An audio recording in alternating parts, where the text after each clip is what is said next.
A ação direta de inconstitucionalidade é a ação judicial que deflagra o controle de constitucionalidade abstrato e tem como propósito a declaração de inconstitucionalidade de uma norma, para que a partir dessa decisão a inconstitucionalidade seja válida para todos e para que essa decisão precise ser respeitada pelo Poder Judiciário em suas próximas decisões e pelo Poder Executivo em suas próximas atuações. Ocorre que para que essa ação seja ajuizada, é necessário o seu ajuizamento diretamente no Supremo Tribunal Federal. E o ajuizamento somente pode ser realizado por legitimados específicos. No artigo 2º da lei, temos o rol de legitimados para o ajuizamento da ação direta de inconstitucionalidade. Ocorre que esse rol não contempla todos os legitimados, pois o rol previsto na Constituição Federal é mais abrangente. Então, o rol de legitimados para a ação direta de inconstitucionalidade está previsto não na lei, mas sim na Constituição Federal. E os legitimados para o ajuizamento da ação direta de inconstitucionalidade são o Presidente da República, a Mesa do Senado Federal, a Mesa da Câmara dos Deputados, a Mesa da Assembleia Legislativa de um Estado ou da Câmara Legislativa do Distrito Federal, o Governador de Estado ou do Distrito Federal, o Procurador-Geral da República, o Conselho Federal da OAB, qualquer partido político que tenha representação no Congresso Nacional e as confederações sindicais ou entidades de classe de âmbito nacional. O rol de legitimados pode ser dividido em duas categorias. Existem os legitimados que não precisam demonstrar o que se chama de pertinência temática e aqueles legitimados que, para ajuizarem essa ação, precisam demonstrar a pertinência temática. Pertinência temática é a relação entre o caso abstrato e a área de atuação desse legitimado. Para exemplificar, note que não teria sentido um sindicato pretender a declaração de inconstitucionalidade de uma lei sobre eleições presidenciais. Por outro lado, quando falamos, por exemplo, do presidente da República, conseguimos concordar que o presidente poderia sim pretender a declaração de inconstitucionalidade de uma lei sobre eleições, ou até mesmo de uma lei trabalhista, ou uma lei ambiental, ou uma lei sobre qualquer temática. E o que diferencia esse exemplo do sindicato do exemplo do presidente é exatamente a pertinência temática. Então, a pertinência temática exige um legítimo interesse na questão constitucional debatida, ou seja, um nexo entre os objetivos institucionais do órgão ou entidade e a norma impugnada ou a norma constitucional defendida. Em primeiro lugar, existem os legitimados universais, também conhecidos como autores neutros. Esses legitimados são aqueles que não precisam demonstrar pertinência temática, pois a pertinência temática é presumida automaticamente em razão da própria área de atuação desse legitimado. Os legitimados universais são o Presidente da República, a Mesa do Senado Federal, a Mesa da Câmara dos Deputados, o Procurador-Geral da República, o Conselho Federal da OAB, o partido político que tenha representação no Congresso Nacional, enfim. Note que em todo esse rol de legitimados, é evidente que todos eles têm um interesse legítimo para deflagrar o controle abstrato nas mais diversas situações. Por isso, se fala que eles são legitimados universais e, por isso, não há necessidade de que eles demonstrem a pertinência temática. Ocorre que também existem os legitimados parciais, que são aqueles legitimados que precisam demonstrar a pertinência temática. Os legitimados parciais são confederações sindicais e entidades de classe de âmbito nacional, mesa da Assembleia Legislativa e da Câmara Legislativa do Distrito Federal, governador de Estado e do Distrito Federal. Quanto às confederações sindicais, nós citamos no exemplo do sindicato que o sindicato não poderia pretender a inconstitucionalidade abstrata de uma lei eleitoral, por aparente ausência de pertinência temática.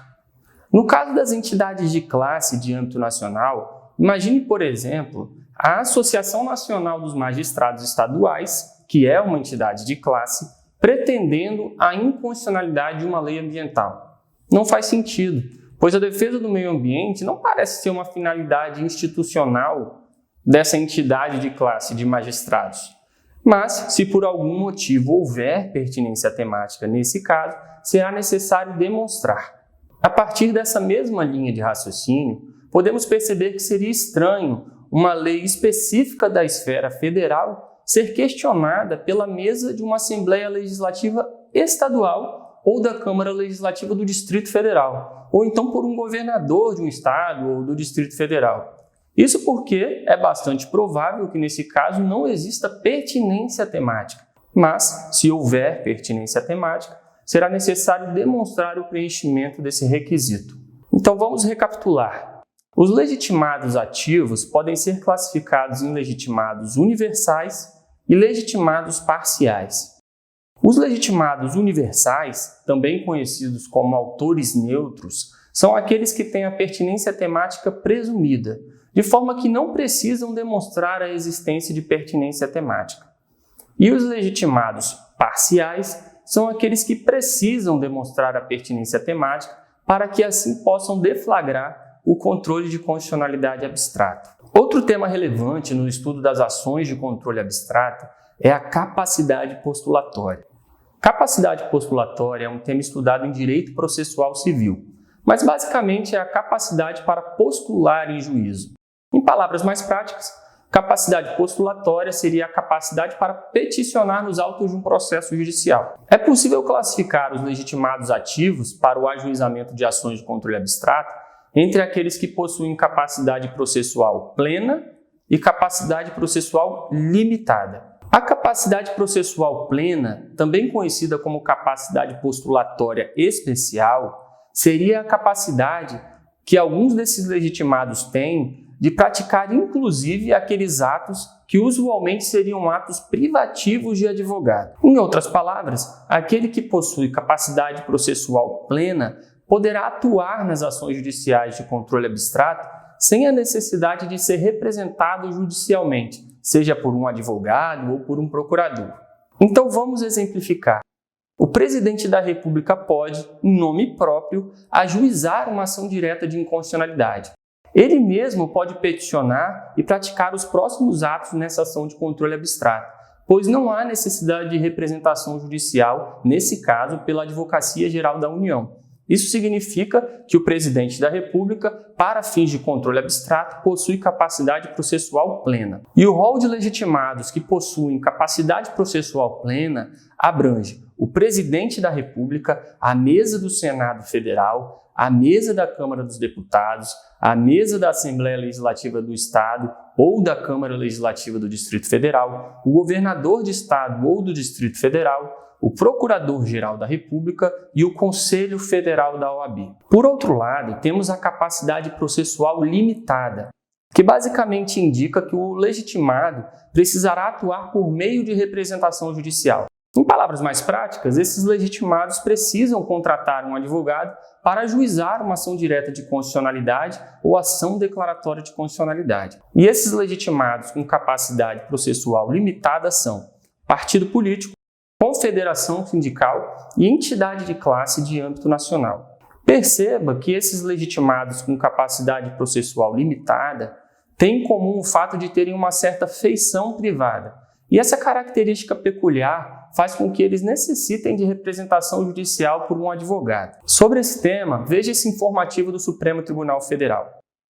Nessa ocasião, o Supremo Tribunal Federal entendeu que, nesses casos, será necessária uma procuração com poderes específicos para o ajuizamento da ADI, inclusive com indicação clara dos dispositivos que serão atacados. Vamos exemplificar para tornar mais claro. Um partido político tem legitimidade para ajuizar a ação direta de inconstitucionalidade, mas sua capacidade processual é limitada. Isso significa que esse partido político precisará de representação judicial, ou seja, precisará contratar um advogado. Nesse caso, não bastará uma procuração geral para esse advogado, pois será necessária uma procuração com poderes específicos. Essa procuração precisa mencionar expressamente que se trata de uma representação judicial para o ajuizamento de uma ação direta de inconstitucionalidade e, além disso, precisa indicar os dispositivos que serão atacados, ou seja, os dispositivos que aparentemente são inconstitucionais. Ainda sobre os legitimados ativos para as ações de controle abstrato, vamos analisar os informativos do STF sobre esse tema. Sobre a legitimidade do governador do Estado, veja esse informativo do STF. Esse informativo deixa claro que a legitimidade para atuar na ação direta de inconstitucionalidade é do próprio governador, e não da Procuradoria-Geral do Estado e nem de um procurador do Estado. Nesse caso, o governador do Estado havia ajuizado uma ação direta de inconstitucionalidade em nome próprio, e no curso dessa ação, um procurador do Estado resolveu opor embargos de declaração. Ocorre que essa atuação do procurador do Estado não é possível, pois o procurador do Estado não tem legitimidade recursal. Caso tivesse interesse, o governador precisaria opor os seus próprios embargos de declaração, ou seja, precisaria atuar em nome próprio. Ou então, ele poderia ratificar, ou seja, confirmar os embargos de declaração opostos por esse procurador do Estado, pois a legitimidade é do governador do Estado. Agora veja esse informativo do STF sobre a legitimidade das confederações sindicais ou entidades de classe de âmbito nacional. Uma associação pode ser uma entidade de classe que representa toda a categoria profissional em âmbito nacional, ou então pode ser uma entidade de classe que representa apenas uma fração da categoria profissional em âmbito nacional. No caso, uma associação que representa apenas uma fração da categoria profissional não tem legitimidade para ajuizar uma ADI contra uma lei que afeta toda essa categoria profissional, ou seja, não tem legitimidade para instaurar o controle concentrado de constitucionalidade de norma que extrapola o universo daqueles que são por ela representados. Esse julgado envolve uma ADI ajuizada pela Associação Nacional dos Magistrados Estaduais. Nota-se que temos uma associação de âmbito nacional, mas que representa apenas os magistrados estaduais, não abrangendo, por exemplo, os magistrados federais. Então, essa associação ajuizou uma ADI contra um dispositivo da Lei Orgânica da Magistratura, que rege toda a magistratura e não apenas a magistratura estadual. E, diante disso, o STF entendeu que essa associação, que representa apenas uma fração da categoria afetada pela norma, não tem legitimidade para o ajuizamento dessa ADI. A legislação estabelece os requisitos da petição inicial para uma ação direta de inconstitucionalidade. Sobre esse assunto, veja esse informativo do STF. O STF entende que é possível que uma única petição inicial contenha uma ação direta de inconstitucionalidade e, ao mesmo tempo, uma ação declaratória de constitucionalidade. Essa acumulação objetiva das ações é possível, desde que existam questões minimamente relacionadas entre essas ações. E o fundamento para o cabimento da ADI e ADC em uma única petição inicial é o princípio da celeridade e o princípio da eficiência. A Constituição estabelece que a ação direta de inconstitucionalidade e a ação declaratória de constitucionalidade pode ter como objeto uma lei ou ato normativo, ou seja, uma norma editada pelo poder público. Nesse mesmo sentido, a lei que regulamenta essas ações estabelece que a petição inicial dessas ações precisa indicar expressamente a lei ou ato normativo em questão.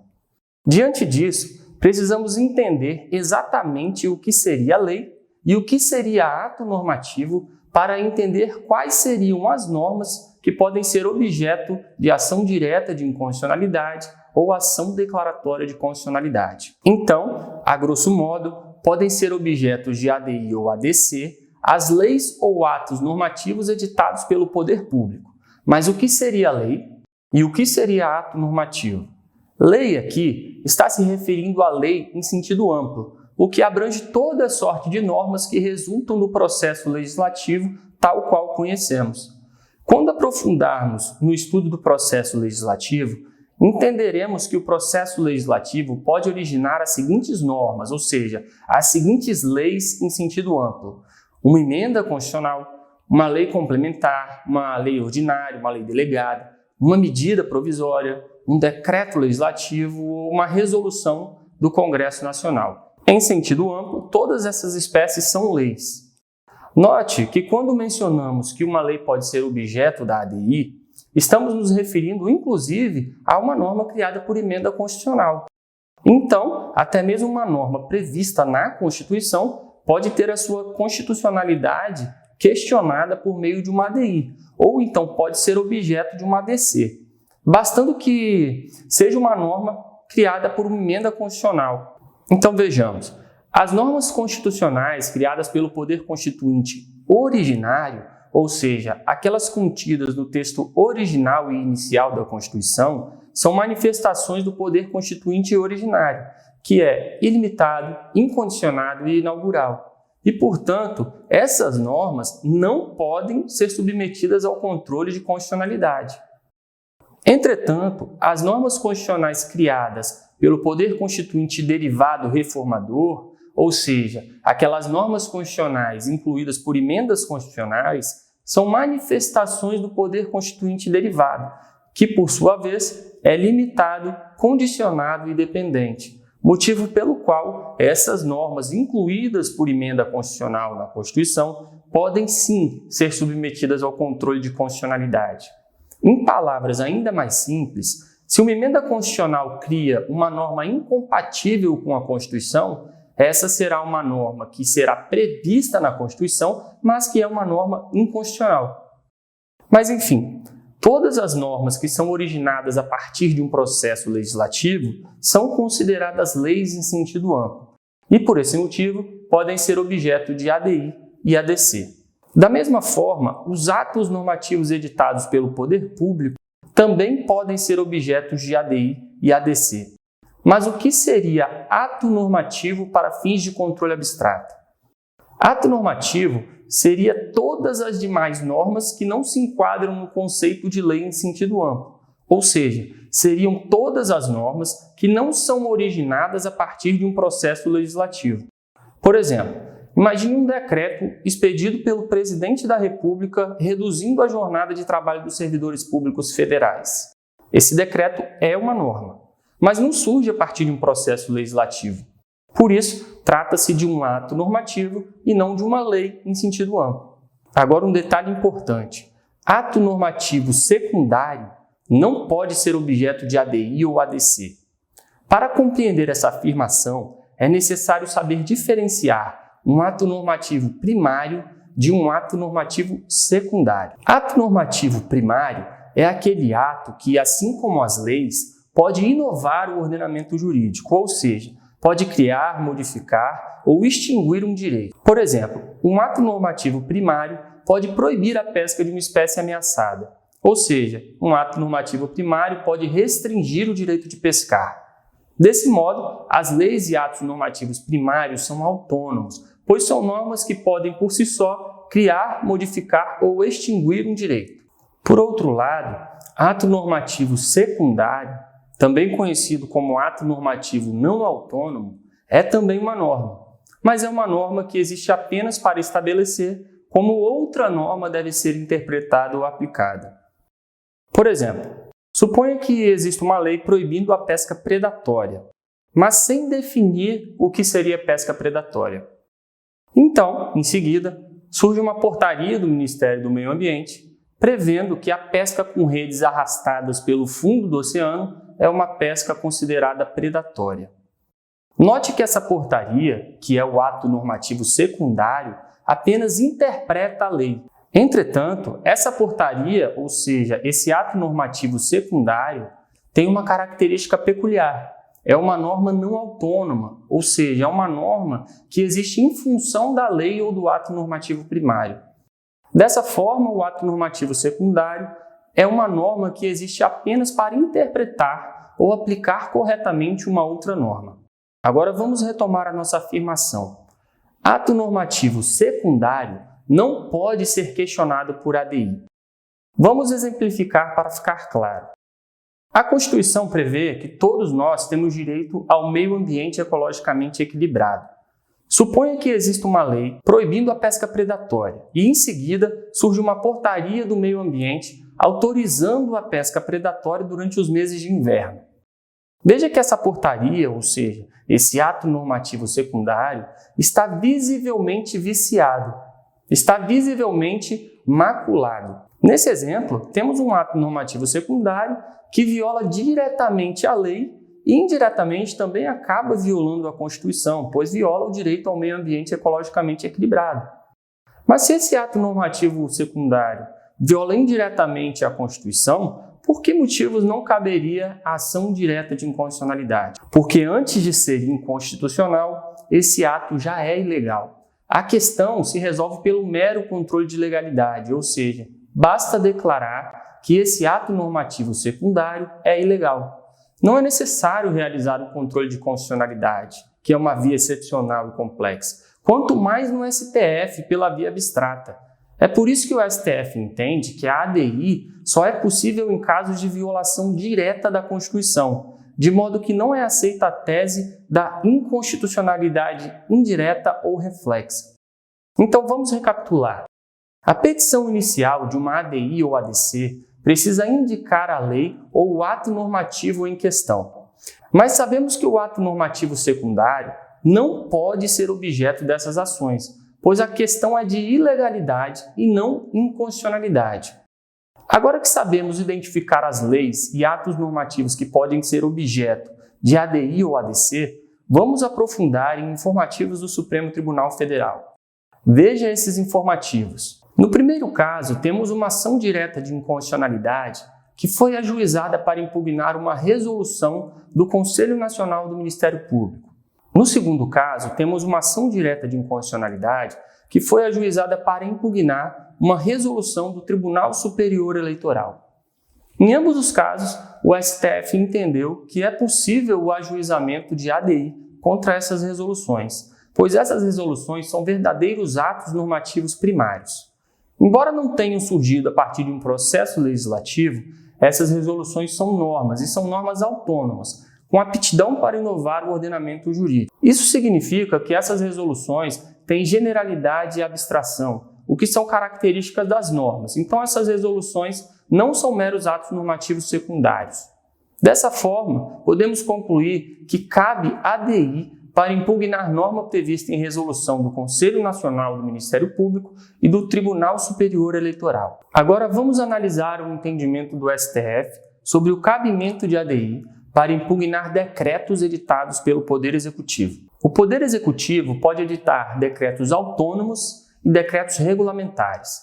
E o entendimento do STF é o seguinte: cabe ADI para impugnar decreto autônomo, mas não cabe ADI para impugnar decreto regulamentar. Agora vamos compreender o que seria um decreto autônomo e o que seria um decreto regulamentar. Decreto autônomo é um ato normativo editado pelo Poder Executivo para dispor sobre assuntos específicos, em ocasiões nas quais a Constituição prevê a competência do Poder Executivo para dispor sobre esses assuntos mediante decreto. Tem, portanto, a natureza jurídica de ato normativo primário e tem as características de todo ato normativo primário, ou seja, é uma norma que surge sem a ocorrência de um processo legislativo. E por ser uma norma, tem generalidade, pois cria uma norma, uma diretriz de atuação para todos. E tem abstração, pois prevê hipóteses abstratas e não um caso concreto. Tem ainda autonomia e por isso pode inovar o ordenamento jurídico. Então, o decreto autônomo é o ato normativo primário editado pelo Poder Executivo nos casos em que a própria Constituição autoriza que o Poder Executivo edite decretos sobre assuntos específicos. Então veja esse informativo do STF. O decreto autônomo é uma norma, pois tem caráter geral e abstrato, e tem a natureza de ato normativo primário. Como a norma com natureza de ato normativo primário pode ser objeto de ação direta de inconstitucionalidade, o decreto autônomo pode ser impugnado por ADI. Agora vamos tratar do decreto regulamentar. O decreto regulamentar é um decreto expedido pelo Poder Executivo para estabelecer como uma determinada lei deve ser interpretada, para que dessa forma seja assegurado que os órgãos públicos executem essa lei de forma correta, ou seja, para garantir a fiel execução da lei. Veja, o decreto regulamentar deve se limitar a interpretar a lei, de forma que esse decreto não pode ampliar ou reduzir o conteúdo da lei. Então não confunda decreto regulamentar com decreto autônomo. Ambos são editados pelo Poder Executivo, mas veja só, decreto regulamentar não tem autonomia, ou seja, não pode inovar o ordenamento jurídico. O decreto regulamentar deve se limitar a interpretar uma lei que já existe. Por outro lado, o decreto autônomo tem autonomia e por isso é ato normativo primário, ou seja, pode inovar o ordenamento jurídico. Agora que você entende a diferença entre um decreto regulamentar e um decreto autônomo, veja esse informativo do STF. A ação direta de inconstitucionalidade é meio processual inadequado para o controle de decreto regulamentar, que não é autônomo. Então, em síntese, cabe à ADI para impugnar decreto autônomo, mas não cabe à ADI para impugnar decreto regulamentar. As normas que podem ser objeto de ADI ou ADC são as leis e os atos normativos. De uma forma mais específica, podemos afirmar que as normas que podem ser objeto de ADI ou ADC são as leis em sentido amplo e os atos normativos primários.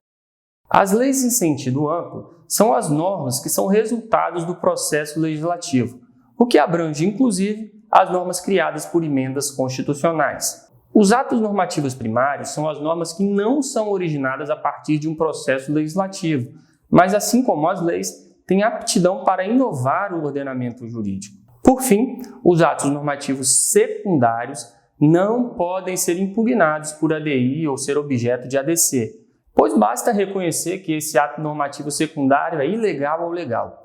Antes de se analisar se esse ato normativo viola ou não a Constituição, será concluído que esse ato normativo secundário viola ou não, extrapola ou não, o conteúdo da norma em função da qual foi expedido, o que significa que esse ato normativo secundário será ilegal ou legal. E o vício de ilegalidade se soluciona por um mero controle de legalidade, não havendo necessidade de se deflagrar um controle de constitucionalidade abstrato no STF, que é a mais alta corte do país, para que esse ato normativo secundário seja considerado inexistente. Então, o ato normativo secundário não pode ser impugnado por ADI ou ser objeto de ADC. Para que uma ação direta de inconstitucionalidade seja cabível, é necessário que a lei ou o ato normativo represente uma ofensa direta a uma norma constitucional. Dito isso, é possível concluir que a ação direta de inconstitucionalidade será cabível se houver uma violação direta da Constituição. Entretanto, a ação direta de inconstitucionalidade não será cabível se a ofensa for apenas indireta, se houver uma violação indireta da Constituição. Nas hipóteses de ofensa indireta, fala-se em inconstitucionalidade indireta, também conhecida como inconstitucionalidade reflexa. Inconstitucionalidade indireta seria a situação em que uma norma viola outra norma a qual está subordinada e, consequentemente e indiretamente, acaba também violando a Constituição. Vamos exemplificar. A Constituição estabelece que a utilização da Mata Atlântica ocorrerá dentro das condições que assegurem a preservação do meio ambiente. Então, suponha que exista uma lei proibindo queimadas em áreas de Mata Atlântica. Suponha ainda que surja uma portaria do Ministério da Agricultura que autorize a queimada de área em Mata Atlântica desde que seja durante o inverno. Note que essa portaria viola diretamente a lei em função da qual foi expedida, pois autoriza algo que a lei veda.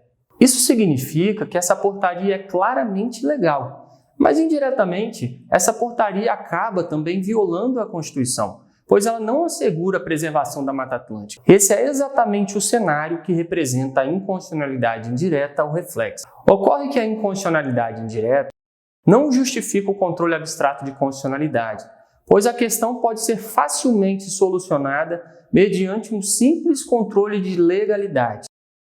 Por esse motivo, o STF entende que não é cabível o ajuizamento de ação direta de inconstitucionalidade em casos de inconstitucionalidade indireta, pois o ajuizamento de ADI pressupõe uma ofensa direta à Constituição.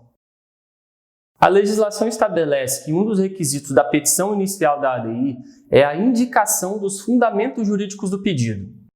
Dessa forma, o autor da ADI precisa indicar, além de outros requisitos, a norma do bloco de constitucionalidade que supostamente está sendo violada pela lei ou ato normativo impugnado. Sobre esse tema, veja esse informativo do STF que conclui que a ação direta de inconstitucionalidade tem o que se chama de causa de pedir aberta. Uma ação direta de inconstitucionalidade foi ajuizada contra uma norma. E nos fundamentos jurídicos dessa ADI, o autor indicou que essa norma representaria uma ofensa a uma determinada norma constitucional. vamos chamar de norma constitucional A, que é a norma constitucional que supostamente estaria sendo violada. Ocorre que o STF, no curso dessa ADI, poderá afastar essa alegação de ofensa à norma constitucional A, mas poderá declarar a inconstitucionalidade por violação da norma constitucional B, ainda que a violação da norma constitucional B não tenha sequer sido mencionada nos fundamentos jurídicos apresentados pelo autor da ação. Ou seja, a petição inicial nada menciona a respeito de uma ofensa à norma constitucional B. Isso decorre do fato de que a ADI tem uma causa de pedir caracterizada como causa de pedir aberta, o que significa que toda e qualquer norma do bloco de constitucionalidade poderá ser utilizada pelo STF como parâmetro constitucional. A legislação estabelece que, uma vez proposta a ação direta de inconstitucionalidade, não se admitirá a desistência. A irretratabilidade é uma característica típica dos processos objetivos, motivo pelo qual não é possível a desistência de uma ação já ajuizada em nenhuma das hipóteses de controle abstrato de constitucionalidade.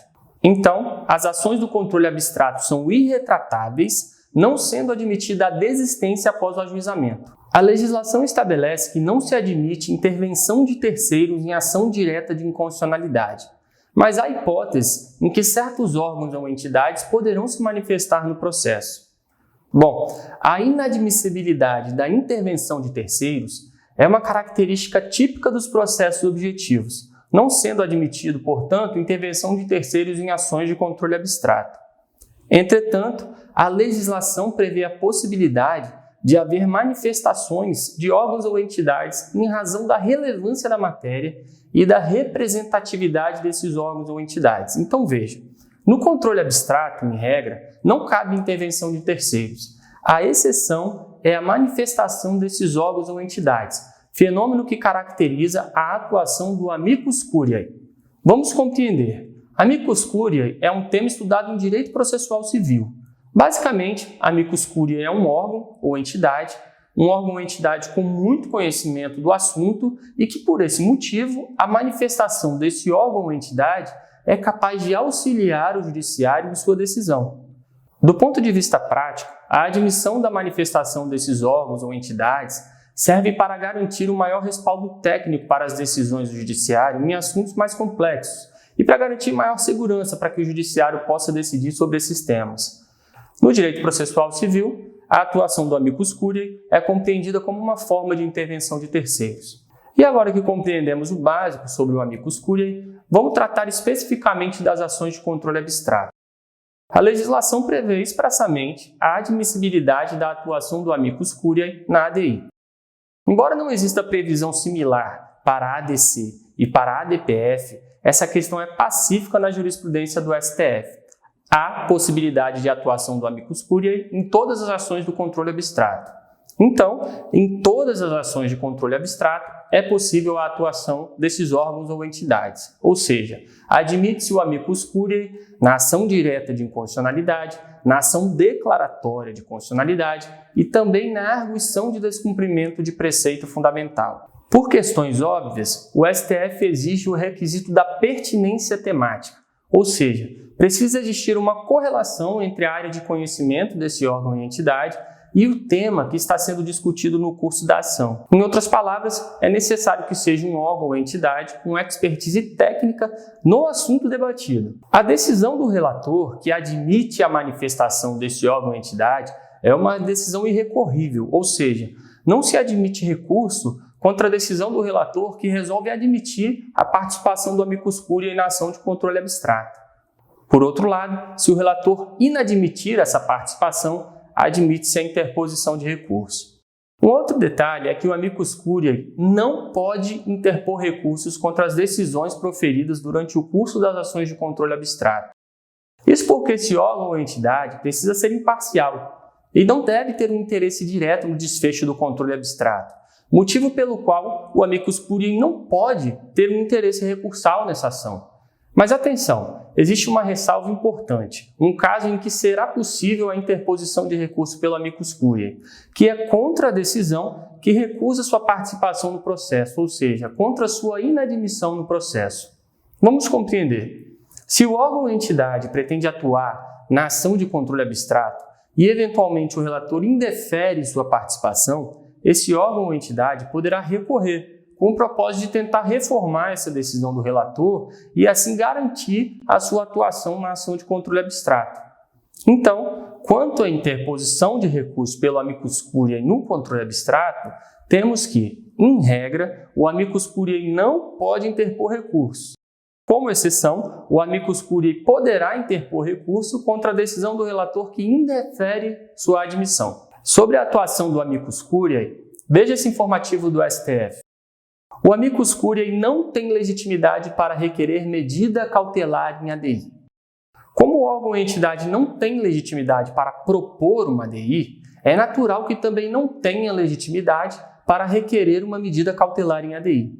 Vamos recapitular.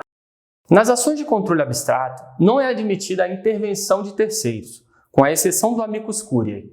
Então, em todas as ações de controle abstrato, é possível que um órgão ou entidade com expertise técnica apresente sua manifestação sobre o tema debatido no curso da ação. Não cabe recurso contra a admissão do amicus curiae no controle abstrato. E, por fim, amicus curiae não pode interpor recurso, a não ser que seja contra sua inadmissão no processo. E o amicus curiae também não pode requerer medida cautelar na ADI, pois assim entende o STF. A legislação estabelece que o relator poderá adotar medidas para esclarecer questões fáticas relacionadas ao julgamento da ação de controle abstrato, prevendo a requisição de informações, a designação de perícias, a realização de audiência, a oitiva de depoimento de pessoas com expertise técnica no tema debatido, entre outros. Essa é uma característica típica dos processos objetivos. Não há aqui uma típica fase instrutória, ou seja, não há propriamente uma fase para a produção de provas, o que ocorreria nos processos subjetivos. Trata-se apenas da reunião de informações para que ocorra o correto julgamento da ação de controle abstrato. No curso da ação direta de inconstitucionalidade, poderá haver a medida cautelar em ação direta de inconstitucionalidade, que tem como propósito a suspensão dos efeitos da norma impugnada, mesmo antes da decisão final de mérito sobre a ADI. Vamos exemplificar. Suponha que um dos legitimados tenha ajuizado uma ADI, requerendo a declaração de inconstitucionalidade da norma A. E esse legitimado requer a concessão de medida cautelar em face da norma A. Ainda nas fases iniciais dessa ação, essa medida cautelar poderá ou não ser concedida pelo STF. Se for concedida, os efeitos da norma A serão temporariamente suspensos, ou seja, a norma A deixará temporariamente de ter validade até que o STF consiga definitivamente decidir se a norma A é ou não inconstitucional. A medida cautelar em ADI, assim como nas demais ações de controle abstrato, tem uma natureza que se aproxima à tutela provisória de urgência existente no direito processual civil, e é uma forma de ser obtida a antecipação provisória da tutela jurisdicional. No âmbito do controle abstrato, a Constituição estabelece que compete ao Supremo Tribunal Federal processar e julgar originariamente o pedido de medida cautelar das ações diretas de inconstitucionalidade. Apesar de a Constituição prever a medida cautelar apenas para a ADI, a legislação prevê ainda a medida cautelar para a ação declaratória de constitucionalidade e também para a arguição de descumprimento de preceito fundamental. Mas atenção! A medida cautelar é uma forma de se obter a antecipação provisória da tutela jurisdicional. Então, em cada um dos tipos de ações de controle abstrato, a medida cautelar será uma forma de se obter a antecipação provisória daquilo que se pretende ao final. Por exemplo, na ADI, o pedido é para declarar a inconstitucionalidade da norma. Então, a medida cautelar em ADI serve para suspender os efeitos dessa norma antes mesmo da decisão final de mérito do STF. Na ADC, o pedido é para declarar a constitucionalidade da norma. Então, a medida cautelar em ADC serve para evitar que os juízes e tribunais continuem equivocadamente declarando a inconstitucionalidade dessa norma, que aparentemente é constitucional.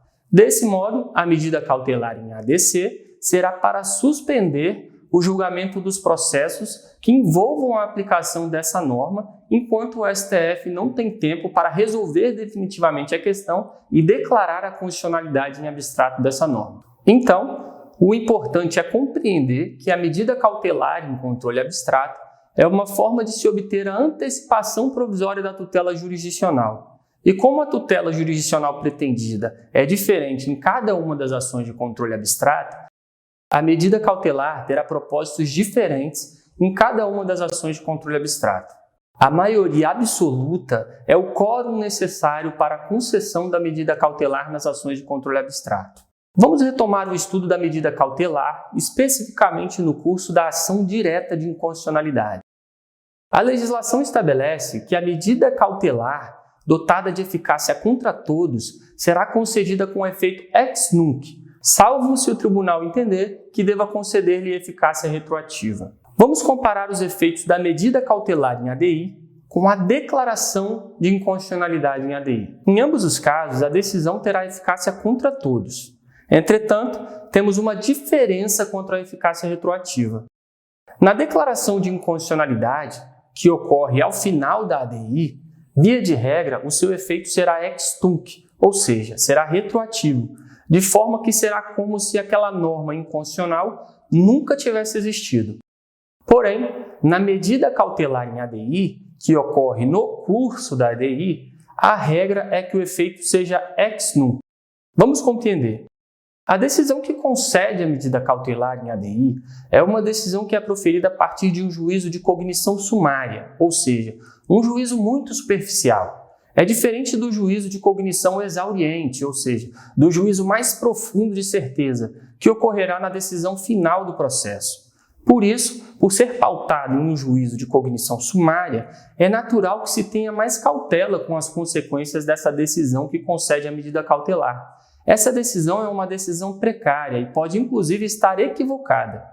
Por isso, na medida cautelar em ADI, a regra é que sua eficácia será ex nunc, ou seja, será como se aquela norma aparentemente inconstitucional deixe de existir a partir dali para frente, ou seja, a partir da concessão da medida cautelar.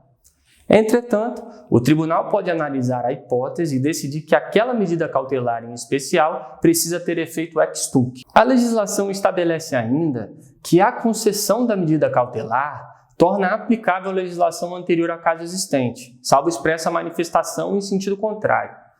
Trata-se do efeito repristinatório, que seria a retomada da norma revogada em razão da suspensão dos efeitos da norma revogadora.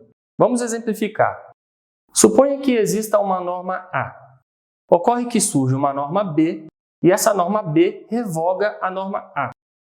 Porém, uma ADI é ajuizada contra a norma B e é deferida uma medida cautelar em face dessa norma B. Dessa forma, serão temporariamente suspensos os efeitos da norma B, ou seja, será suspensa a revogação da norma A pela norma B e, como consequência, a norma A será retomada. Trataremos agora de informativos do Supremo Tribunal Federal sobre a perda de objeto da ação direta de inconstitucionalidade. Perda do objeto ou perda superveniente do objeto é um tema tratado em direito processual civil.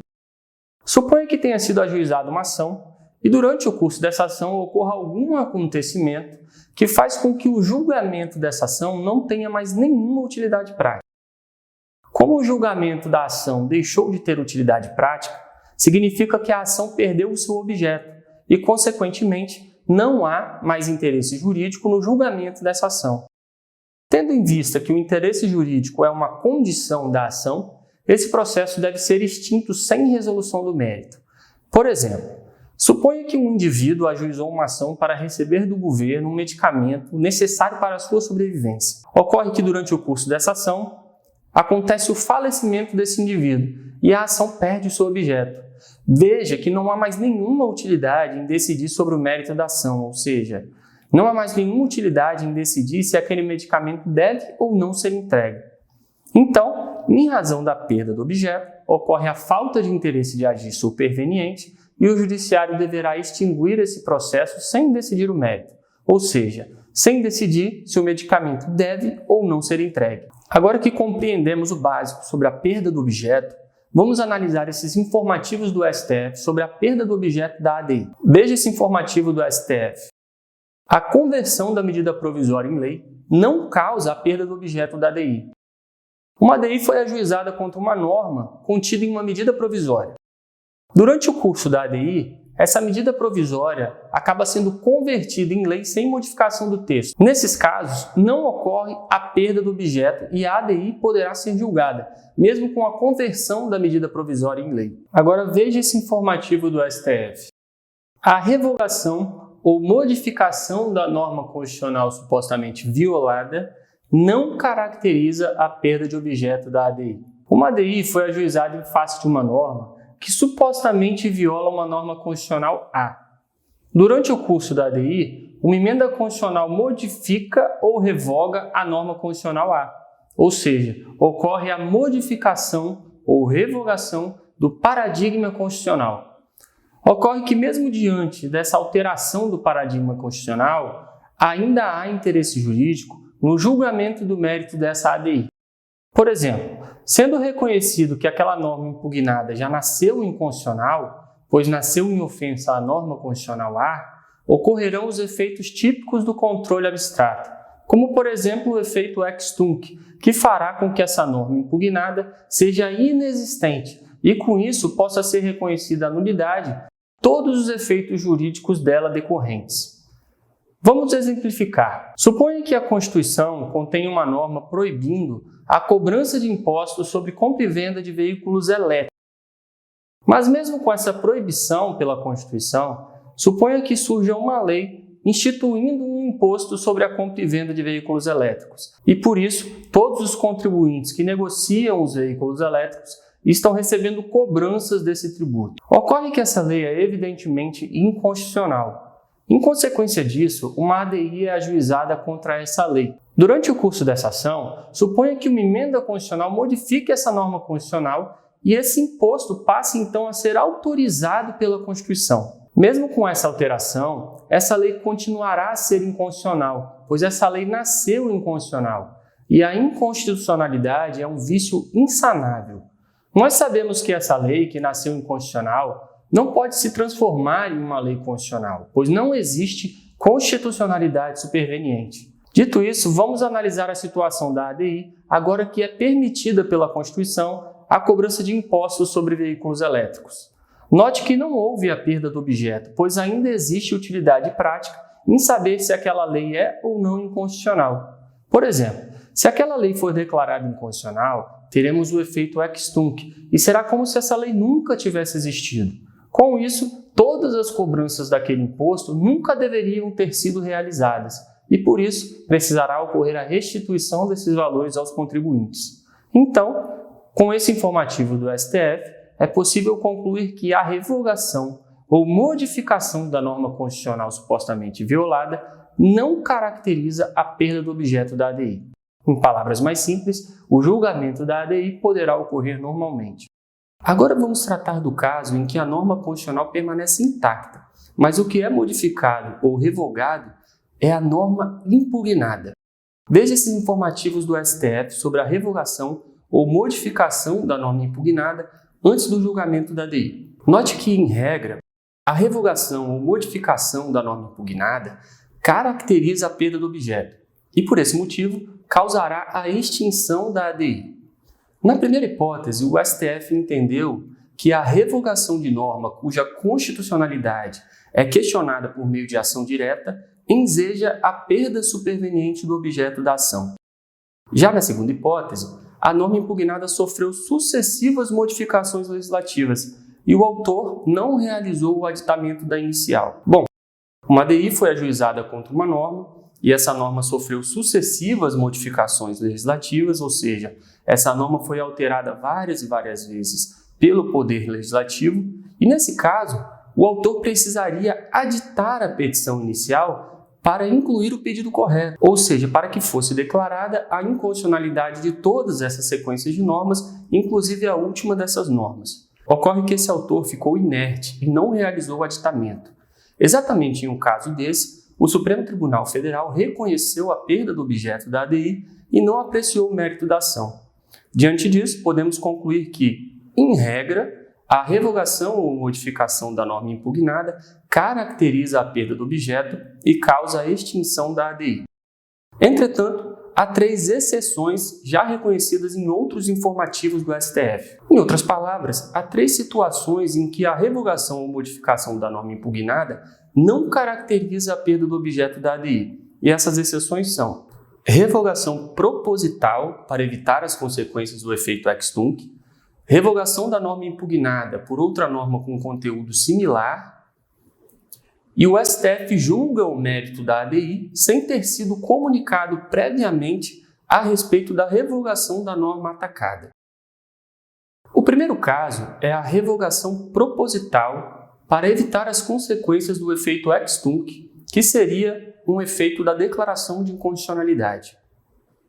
Uma ADI foi ajuizada contra uma norma e, durante o curso dessa ADI, o Poder Legislativo revoga essa norma propositadamente para evitar a declaração de inconstitucionalidade e o efeito ex tunc, que faria com que fossem considerados nulos todos os efeitos jurídicos decorrentes dessa norma. Esse cenário não caracteriza a perda do objeto e a ADI poderá sim ser julgada pelo Supremo Tribunal Federal. Exatamente em um caso como esse, o Supremo Tribunal Federal utilizou a expressão fraude à jurisdição do STF para indicar essa tentativa de impedir o prosseguimento da ADI. O segundo caso é a revogação da norma impugnada por outra norma com conteúdo similar. Nesse caso, uma ADI foi ajuizada contra um dispositivo do Código de Processo Civil antigo. Durante o curso dessa ADI, surgiu o atual Código de Processo Civil, contendo uma norma com conteúdo similar à norma originariamente impugnada, ou seja, aquela norma do Código de Processo Civil revogado. Nesse caso, o tratamento normativo é semelhante. Não ocorre, então, a perda do objeto da ADI, ou seja, a ADI poderá ser julgada mesmo em face do novo Código de Processo Civil.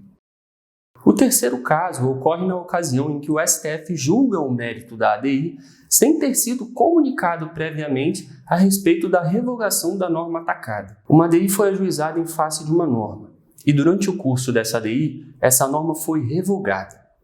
O legitimado que atua naquela ADI fica em silêncio e espera o resultado dessa decisão do STF. Se a decisão do STF não lhe for interessante, esse legitimado opõe embargos de declaração, alegando que houve a perda do objeto e que a decisão não deveria ter sido prolatada, pois aquela norma já foi revogada. Ocorre que o STF não admite essa estratégia. Uma vez julgada, a ADI foi julgada, ou seja, não ocorreu a perda do objeto dessa ADI. Sobre a perda do objeto da ADI, vamos recapitular. A conversão da medida provisória impugnada em lei não caracteriza a perda do objeto da ADI. A alteração ou modificação do paradigma constitucional não causa a perda do objeto da ADI. A revogação ou modificação da norma impugnada, em regra, causa a perda do objeto da ADI, mas há exceções, ou seja, há casos em que a ADI poderá ser julgada normalmente pelo STF, e esses casos são os seguintes: revogação proposital para evitar as consequências do efeito ex tunc, revogação da norma impugnada por outra norma com conteúdo similar, e o STF julga o mérito da ADI sem ter sido comunicado previamente a respeito da revogação da norma atacada. A Constituição da República Federativa Brasileira reconhece o controle abstrato estadual de normas, ou seja, reconhece a possibilidade de haver o controle abstrato de normas estaduais ou municipais, tendo a Constituição estadual como parâmetro. Nesses casos, a competência será do respectivo Tribunal de Justiça, que é o guardião de sua Constituição estadual. Vamos raciocinar. O Supremo Tribunal Federal é o guardião da Constituição Federal e, por isso, o STF concentra o controle abstrato que tem a Constituição Federal como paradigma constitucional. Por isso, a ADI deve ser ajuizada no STF sempre que a Constituição Federal seja o paradigma constitucional. Por outro lado, o Tribunal de Justiça é o guardião da Constituição estadual e, por isso, o Tribunal de Justiça concentra o controle concentrado que tem a sua Constituição estadual como paradigma constitucional. Por isso, a ADI estadual deve ser ajuizada no respectivo Tribunal de Justiça sempre que aquela Constituição estadual for o paradigma constitucional. Tendo em vista que o Tribunal de Justiça é o guardião de sua Constituição estadual, vamos analisar a possibilidade de essa ADI estadual chegar ao STF em grau de recurso. Sobre esse tema, veja essa jurisprudência do STF. Suponha que tenha sido ajuizada uma ADI estadual, obviamente no Tribunal de Justiça.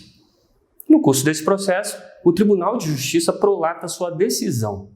Acontece que o autor daquela ação, o legitimado, não se conforma com essa decisão do Tribunal de Justiça e pretende recorrer. Seria possível recorrer ao Supremo Tribunal Federal? Em outras palavras, seria cabível a interposição de recurso extraordinário contra essa decisão do Tribunal de Justiça no curso de uma ADI estadual? Em regra, não cabe, pois o Tribunal de Justiça é o guardião da Constituição Estadual. A decisão final de mérito do controle abstrato tem como característica o fato de ser irrecorrível. Entretanto, há uma exceção. Há uma situação em que a última palavra não pode ser do Tribunal de Justiça por motivos lógicos. É uma situação em que a questão debatida esbarra na Constituição Federal. E como o STF é o guardião da Constituição Federal, naturalmente caberá recurso extraordinário para levar essa questão ao Supremo Tribunal Federal. E a exceção é a norma de reprodução obrigatória. Norma de reprodução obrigatória ou norma de repetição obrigatória é uma norma prevista na Constituição Federal e que obrigatoriamente precisa ser repetida em todas as constituições estaduais. Se eventualmente essa norma de repetição obrigatória não estiver expressamente prevista na Constituição de um Estado, significa automaticamente que essa norma está implicitamente prevista na Constituição desse Estado, pois uma norma de repetição obrigatória precisa estar prevista em todas as constituições estaduais, ainda que implicitamente. Por exemplo, a Constituição Federal prevê a autonomia dos municípios. Essa é uma norma de repetição obrigatória. Ainda que a Constituição de um Estado não contenha essa previsão expressa, ainda assim existirá a autonomia dos municípios mesmo naquele Estado. Agora, suponha que uma norma municipal seja incompatível com uma norma de repetição obrigatória prevista expressa ou implicitamente na Constituição do Estado. Contra essa norma, foi ajuizada uma ADI estadual e o TJ prolatou sua decisão. Ocorre que essa questão esbarra na supremacia da Constituição Federal. E como o Supremo Tribunal Federal é o guardião da Constituição Federal, naturalmente caberia recurso extraordinário para o STF decidir sobre a suposta violação dessa norma de reprodução obrigatória. Para ficar claro, vamos exemplificar. Suponha que uma norma municipal estabeleça que o governador do estado pode exercer o poder de veto contra a aprovação de uma lei municipal que não seja do seu interesse. Essa norma municipal claramente viola a autonomia dos municípios, que está prevista na Constituição Federal e, por ser uma norma de repetição obrigatória, precisa estar prevista em todas as constituições estaduais, ainda que implicitamente. Então, suponha que tenha sido ajuizada uma ADI estadual no Tribunal de Justiça contra essa lei municipal. Ocorre que o Tribunal de Justiça, surpreendentemente, julga essa ADI improcedente, por exemplo. Ou seja, o Tribunal de Justiça declara que aquela lei municipal é constitucional. Nesse caso, o autor da ação, o legitimado, poderá interpor recurso extraordinário para levar essa questão até o Supremo Tribunal Federal. Então, o STF poderá decidir o mérito dessa ADI estadual e poderá declarar a inconstitucionalidade dessa lei municipal que viola uma norma de repetição obrigatória pelas constituições dos estados. Para entendermos a ADI em face de lei ou ato normativo municipal, precisamos compreender as seguintes premissas. Não cabe ADI no STF contra a norma municipal. A ADI contra a norma municipal deve ser ajuizada no Tribunal de Justiça e não no STF. O Tribunal de Justiça somente pode analisar a ADI tendo a Constituição estadual como parâmetro, ou seja, o Tribunal de Justiça não pode julgar a ADI tendo a Constituição Federal como parâmetro. O Tribunal de Justiça pode analisar a ADI tendo uma norma de repetição obrigatória como parâmetro. Vamos compreender. Não cabe ADI no STF contra a norma municipal. Note que a Constituição somente prevê a ADI no STF para impugnar norma federal ou norma estadual. Então, não existe previsão para a ADI no STF para discutir a constitucionalidade de norma municipal. A ADI contra a norma municipal deve ser ajuizada no Tribunal de Justiça e não no STF.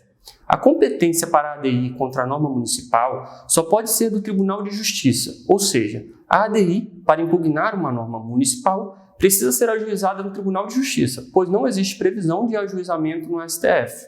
O TJ somente pode analisar a ADI tendo a Constituição estadual como parâmetro, ou seja, o TJ não pode julgar a ADI tendo a Constituição Federal como parâmetro. Afinal, o Tribunal de Justiça é o guardião da Constituição estadual e o STF é que é o guardião da Constituição Federal. O Tribunal de Justiça protege apenas a supremacia da Constituição do seu Estado. Então, o Tribunal de Justiça somente pode analisar a ADI tendo a Constituição estadual como parâmetro. O Tribunal de Justiça pode analisar a ADI tendo uma norma de repetição obrigatória como parâmetro. A norma de repetição obrigatória precisa estar prevista na Constituição do Estado.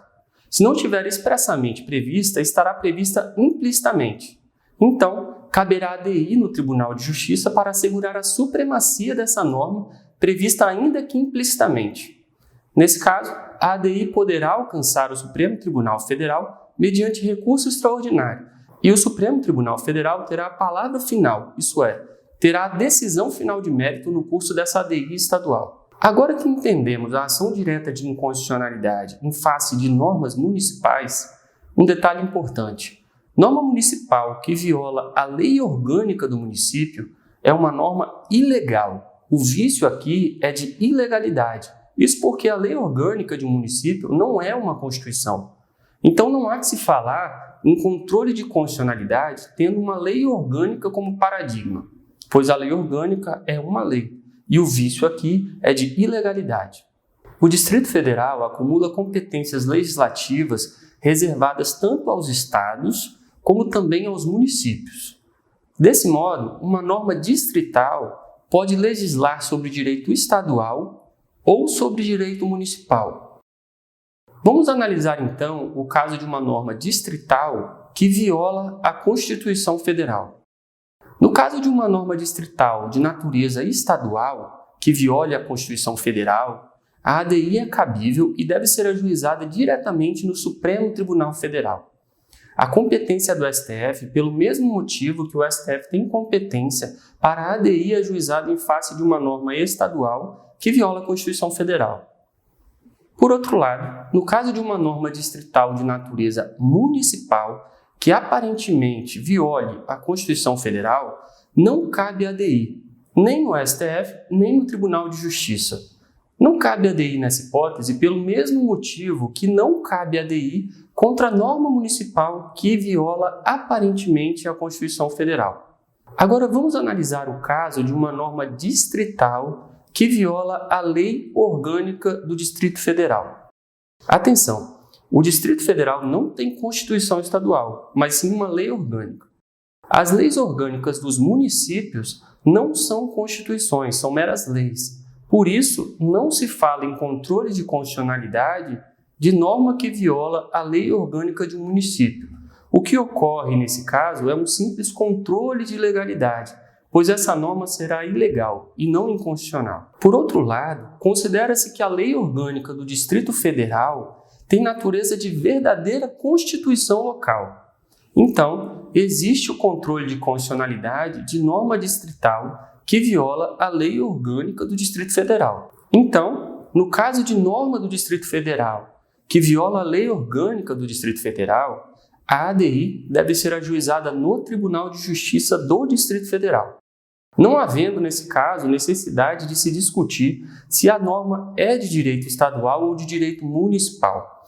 Em ambos os casos, a competência será do Tribunal de Justiça do Distrito Federal e Territórios, que é o guardião da lei orgânica do Distrito Federal.